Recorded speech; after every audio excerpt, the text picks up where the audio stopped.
Vacancy आई है Bharat electronics limited में। Total 84 vacancies आई हुई हैं। डिटेल में डिस्कस करेंगे इस नोटिफिकेशन को। वीडियो स्टार्ट करें इससे पहले अगर आप चैनल पर नए हैं, चैनल को सब्सक्राइब कीजिए और बेल आइकन प्रेस करना मत भूलिए। ये नोटिफिकेशन अगर आप डाउनलोड करना चाहते हैं तो हमारे टेलीग्राम चैनल से डाउनलोड कर सकते हैं। लिंक आपको वीडियो के डिस्क्रिप्शन में मिल जाएगा। ठीक है, तो आइए वीडियो को स्टार्ट करते हैं। भारत इलेक्ट्रॉनिक्स लिमिटेड कंपनी का नाम है। ठीक है, ये गवर्नमेंट ऑफ इंडिया इंटरप्राइज है। पोस्ट की बात करें तो टोटल 2 पोस्ट है यहाँ पे। इंजीनियरिंग असिस्टेंट ट्रेनी के लिए है, दूसरा है टेक्नीशियन सी के लिए। ठीक है, इंजीनियरिंग असिस्टेंट ट्रेनिंग मतलब ईएटी के लिए 3 साल का डिप्लोमा चाहिए। ठीक है, इन इंजीनियरिंग बेसिकली।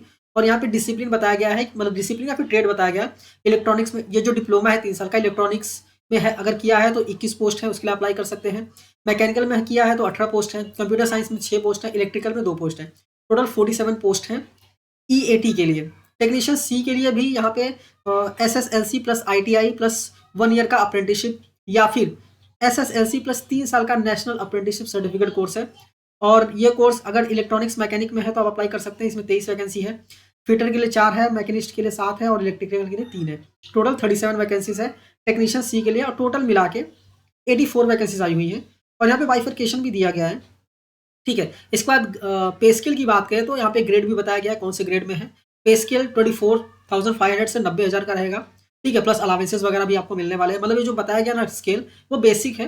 अलावेंसेस वगैरह भी मिलके अच्छे खासे अमाउंट मिल जाती है आपको। ठीक है, इसके बाद टेक्नीशियन सी की बात करें तो 21,500 का पे स्केल होगा, जो कि 82,000 तक का होगा। प्लस एडमिशनल जो अलावेंसेस है वो आपको यहाँ पे मिलने वाले हैं। ठीक है, ईएटी जो है इंजीनियरिंग असिस्टेंट ट्रेनिंग, ये बेसिकली 6 महीने की ट्रेनिंग होगी इनकी। ठीक है, उसके लिए उनको स्टार्ट में मिलने वाला है 24,000 रुपये पर मंथ के बेसिस पे। ठीक है, सक्सेसफुल कंप्लीट करते हैं ट्रेनिंग को। ठीक है, तो उनके बाद उनका रेगुलर पे स्केल जो है वो स्टार्ट हो जाएगा, उनका प्लेसमेंट हो जाएगा। ठीक है, यहाँ पे एप्लीकेशन कुछ दिया गया, आप रीड कर लीजिएगा। इसके बाद अगर हम एज क्राइटेरिया की बात करें तो ईएटी के लिए 28 साल है मैक्सिमम एज, और टेक्नीशियन सी के लिए भी 28 साल है। ठीक है, एज का रिलैक्सेशन भी दिया गया। अगर ओबीसी है तो 3 साल का, एससी एसटी है तो 5 साल का, प्लस अब डिसेबल्ड है तो 10 साल का यहाँ पे आपको एज का रिलैक्सेशन भी मिलने वाला है।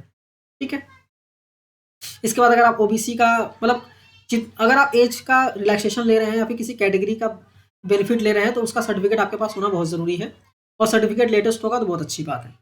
ठीक है, इसके बाद एजुकेशन क्वालिफिकेशन की बात करें तो मैंने ऑलरेडी बता दिया आपको, यहाँ पे दिया गया ऑलरेडी। ठीक है, शॉर्ट में लिखा गया है, उसी को यहाँ पे लॉन्ग में प्रॉपर्ली बताया गया है। ठीक है, कि कितना स्कोर होना चाहिए, मतलब कितना होना चाहिए, मिनिमम मार्क्स कितने होने चाहिए। अगर आप जनरल ओबीसी एनसीएल या फिर ईडब्ल्यूएस है तो कम से कम 60% मार्क्स होने चाहिए। एससी एसटी पीडब्ल्यूबीडी है तो कम से कम 50% मार्क्स तो आपके होने चाहिए। ठीक है, और यहाँ पे एज का भी प्रॉपर्ली बता दिया गया है कि कम से कम 18 साल तो होनी चाहिए, उसके बाद मैक्सिमम 28 साल होना चाहिए, प्लस रिलैक्सेशन मिलने वाला है। इसके बाद स्टाइपेंड जो मैंने आपको बताया 24,000 वो भी यहाँ पे आपको मिलने वाला है। टेक्नीशियन सी की वापस यहाँ पे बताया गया है। ठीक है, यहाँ पे भी एज जैसा कि मैंने बताया था 28 साल ही है, रिलैक्सेशन आपको मिल जाएगा। यहाँ पे एक्सपीरियंस नहीं चाहिए, टेक्नीशियन सी के लिए कोई एक्सपीरियंस की रिक्वायरमेंट नहीं है। ठीक है, लास्ट डेट है अप्लाई करने के लिए 17 दिसंबर 2024। ठीक है, उसके पहले ही आपको अप्लाई करना है, अदरवाइज आप अप्लाई नहीं कर पाएंगे।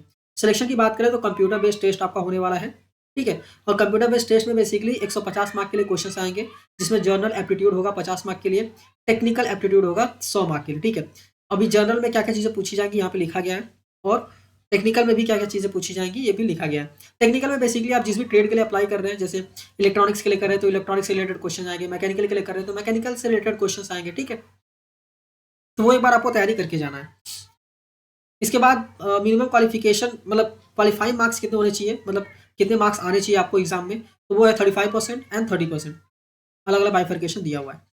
ठीक है, और ये जो कंप्यूटर बेस्ड टेस्ट है ये दिसंबर में ही रखा जाएगा, मतलब दिसंबर एंड तक हो सकता है। अलावेंसेज जो आपको मिलने वाले अलग से DA H R A perquisite, ये सारी चीज़ें आपको मिलने वाली है। ठीक है, अप्लीकेबल फीस की बात करें तो जर्नल ओबीसी एनसीएल या फिर ईडब्ल्यूएस है तो आपको 295 रुपीज़ पे करना है। अदर कैटेगरीज में कोई भी पेमेंट करने की जरूरत नहीं है। पेमेंट करने के लिए ये रहा लिंक दिया हुआ है, इसको आप क्लिक करके आप सीधा पेमेंट कर सकते हैं। ठीक है, तो अगर आपको ये नोटिफिकेशन को चाहिए, पीडीएफ चाहिए, तो टेलीग्राम चैनल ज्वाइन कीजिए, वहाँ से जाके डाउनलोड कर लीजिए।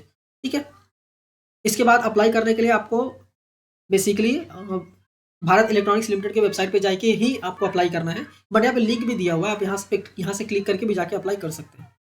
ठीक है, इसके बाद कुछ जनरल इंस्ट्रक्शंस दिए गए, जैसे आप ऑलरेडी गवर्नमेंट सेक्टर में है तो एनओसी वगैरह लगेगा, तो ये सारी चीज़ें एक बार रीड कीजिएगा। अगर आप अप्लाई कर रहे हैं तो डेफिनेटली आपको अच्छे से रीड करना है कि आपको क्या क्या चीज़ें जनरल इंस्ट्रक्शन में बताई गई हैं। जैसे ट्रैवल कॉस्ट कोई भी है तो वो कैंडिडेट ही बॉन्ड करेगा, मतलब कंपनी कुछ देने वाली नहीं है, इसलिए सारी चीज़ें आपको रीड कर लेना है यहाँ पे। ठीक है,